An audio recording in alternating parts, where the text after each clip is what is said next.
What are the 7 Hermetic Principles and how do they apply to your life? My name is Steve Forchetti and I help guide people through their spiritual awakening. So the 7 Hermetic Principles are natural laws that govern our universe. They are the foundation of a spiritual philosophy known as hermeticism, which dates back to Hermes Trismegistus over thousands of years ago. Over time, the teachings of Hermes Trismegistus were passed down from word of mouth through ancient mystery schools until the early 1900s when they were compiled by 3 initiates into a book known as the Kybalion. So what are the 7 Hermetic Principles? The first Hermetic Principle is the Principle of Mentalism. The all is mind, the universe is mental. Now what this means is that the universe is a mental projection. Your thoughts shape your reality. Before anything can be created, first it begins as a thought.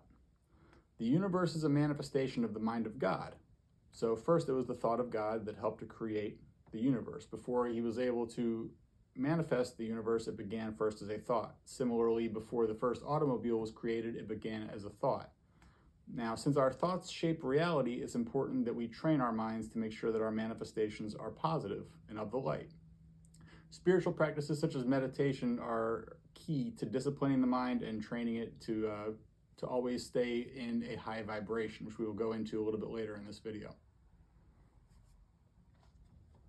The second Hermetic principle is the principle of correspondence. As above, so below, as below, so above. Now, we've all heard this phrase before, but many are unaware that its origin is in Hermeticism. This is connected to the principle of mentalism, and it explains the lower and higher vibrational frequencies and how the planes of the universe are connected. So how do you show up for yourself? When we have an idea of how we impact life and how it impacts us, we can recognize and break down patterns, allowing us to live in alignment with our highest good and be in harmony with the flow of the universe. So everything that happens in the macro affects the micro, and everything that happens in the micro affects the macro. As above, so below, as below, so above. Now this also works as within, so without, as without, so within. So typically how you see the world is essentially how you see yourself. So if you see greed and corruption in the world, perhaps there's greed and corruption within you. If you see the world as having lost its mind, maybe there's some parts of you that you're ashamed of and that you think that maybe you've gone a little bit crazy, or you just don't think that people will accept you for who you are because you don't accept others as they are in thinking that they're insane. These are just a couple examples of how the as within, so without aspect of this principle can be applied. The third Hermetic principle is the principle of vibration, which is nothing rests, everything moves, everything vibrates. Essentially, vibe checks have been around for thousands of years.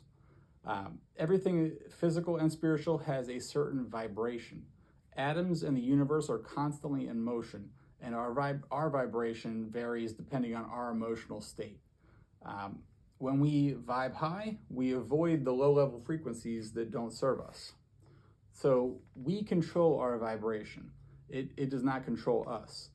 It's important to make positive actions and think positive thoughts, and again, meditation is key here. So by consuming cleaner foods, by engaging in more pure practices rather than gambling, drinking, smoking, all of those activities, if we engage in yoga, meditation, going out into nature, these are more high vibrational activities than the previously mentioned, which are the lower ones that ultimately do not serve us on a spiritual path.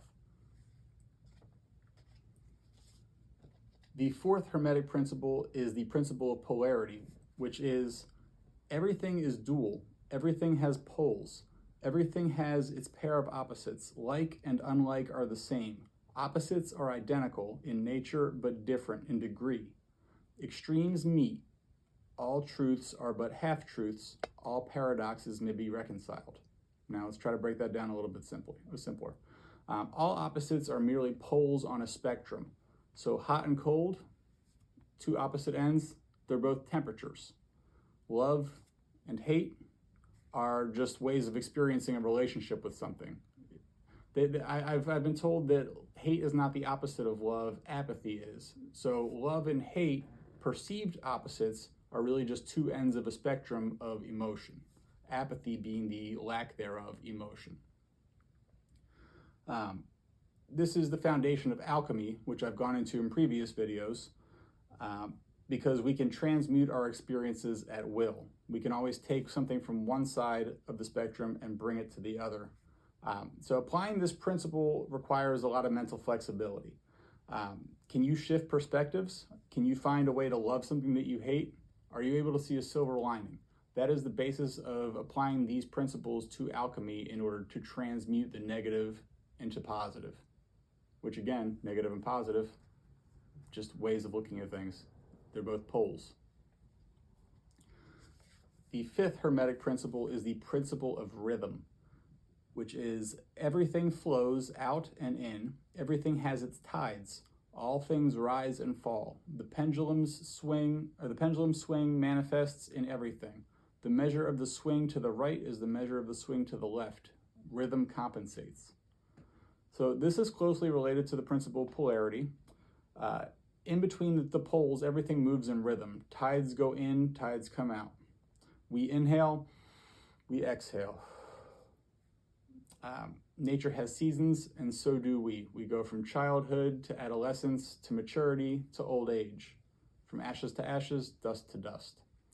All things come to an end, both the good and the bad. So when people say that all good things must come to an end, it's important to remember that all bad things must also come to an end. So when we're going through a negative time, it's just one end of the spectrum, and we can apply these principles to help bring ourselves back into the positive, just like the tide.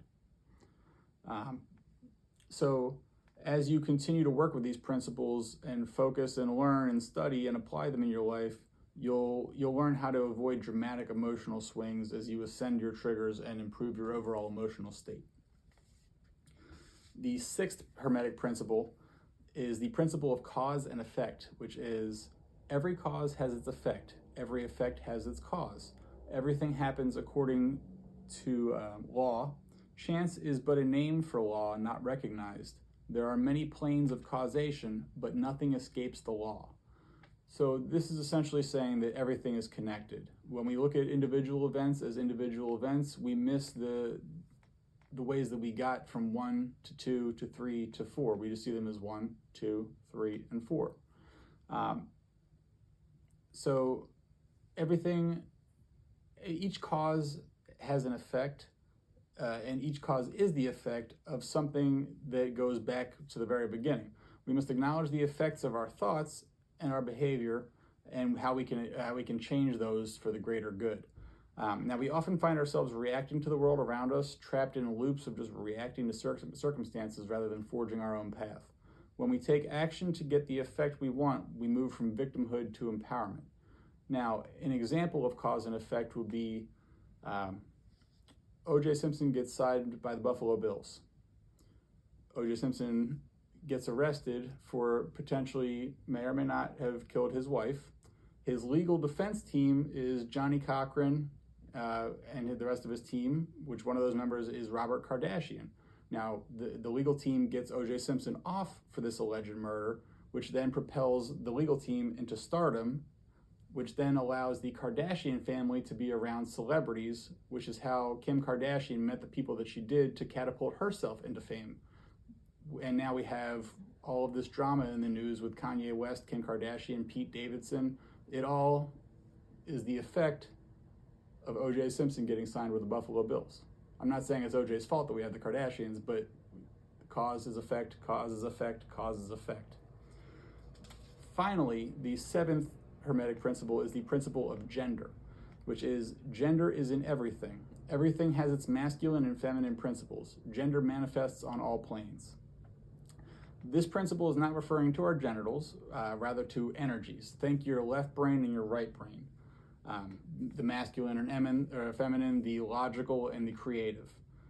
The unity of the masculine and feminine energies is essential for creation, and when one has balance of both, they are better able to apply these principles together for the maximum benefit. So it's important that you accept all parts of yourself. The masculine, the feminine, the light, the dark, as above, so below. This is why shadow work is so important. It's important to learn to accept the so below and integrate it into your life, because it's still part of you. Whether you accept it or not, it's still part of you.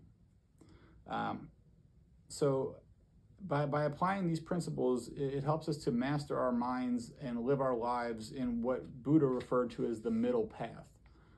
That's another video we'll get into in another time, but these principles are all essentially laws governing the universe that can be applied to our external reality as well as our internal reality. And when we learn to harmonize the two, we can live in alignment. So I hope you enjoy this very brief explanation of a very dense topic, hermeticism.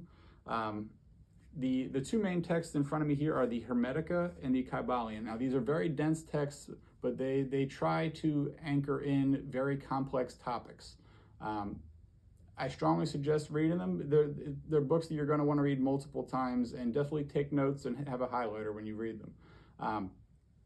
But if you have any questions, please leave them in the comments below. If you like this video, please like the video and give it a thumbs up. Please subscribe to this channel. And if you have any questions, again, please feel free to reach out. As always, I hope you have a nice day. Namaste.